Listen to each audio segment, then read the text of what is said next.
Praise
the Lord, ஹல்லேலூயா. விசுவாசத்தை குறித்து இந்த வாரம் நாம் தியானிக்க போகிறோம்.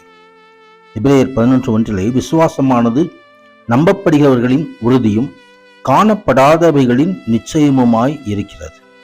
கர்த்தர் மகிமை உண்டாவதாக. விசுவாசத்தை குறித்து இப்படித்தான் வேதாகமத்திலே நமக்கு வரையறுத்து தரப்படுகிறது.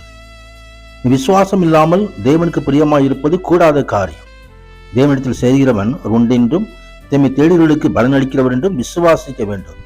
எப்படி நாம் விசுவாசிக்க வேண்டும் என்பதையும் வேதம் நமக்கு கற்றுத்தருகிறது. மகிமை உண்டாவது. ஆவி இல்லாத சரீரம் செத்ததா இருக்கிறது போல கிரியை இல்லாத விசுவாசம் செத்ததா இருக்கிறது. ஆம், விசுவாசம் உயிருள்ளதா இருக்க வேண்டும். அப்பொழுது கிரியையுள்ள விசுவாசம் உயிருள்ளதா இருக்கும். விசுவாசம் கேள்வியினாலே வரும், கேள்வி தேவனுடைய வசனத்தினாலே வரும். எல்லாவற்றுக்கும் அடிப்படை கர்த்தருடைய வசனம்தான். கர்த்தருடைய வசனத்தின் மூலமாகத்தான் நாம் விசுவாசத்தை பெற்றுக்கொள்ளக்கூடும். கர்த்தருக்கு மகிமை உண்டாகும். தேவனால் பிறப்பதெல்லாம் உலகத்தை ஜெயிக்கும். நம்முடைய விசுவாசமே உலகத்தை ஜெயிக்கிற ஜெயம். கர்த்தருக்கு மகிமை உண்டாவதா.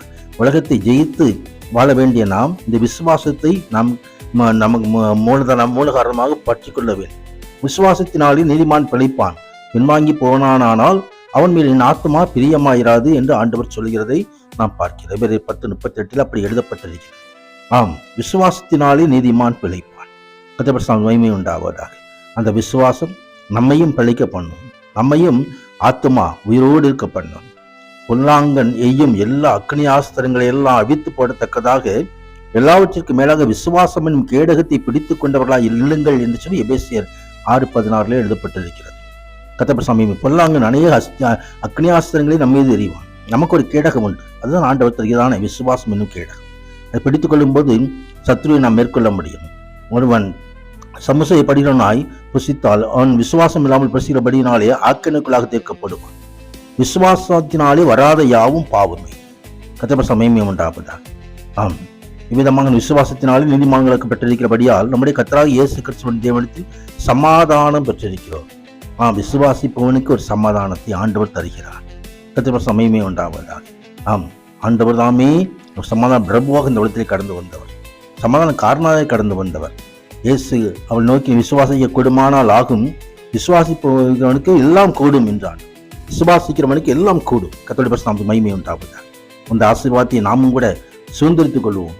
கர்த்ததாமே அப்படியாய் ஒரு விசுவாச கனியை, விசுவாச வரத்தை நமக்கு கட்டளையிடுவாராக. அவருடைய நாமத்தின் மேல் விசுவாசம் உள்ளவர்களை அவரை ஏற்றுக்கொண்டவர்கள் எத்தனை பேர்களோ அத்தனை பேர்களும் தேவனுடைய பிள்ளைகளாகும்படி அவர்களுக்கு அதிகாரம் கொடுத்தார் என்று யோவான் 1:12 எழுதப்பட்ட அந்த அதிகாரத்தை பெற்றுக்கொள்வோம். முன்ன நாள் தேவன் தாமே நம்மை ஆசீர்வதிப்பாராக. அவருடைய பரிசுத்தமாக மகிமை உண்டாவதாக. ஆமென், ஆமென்.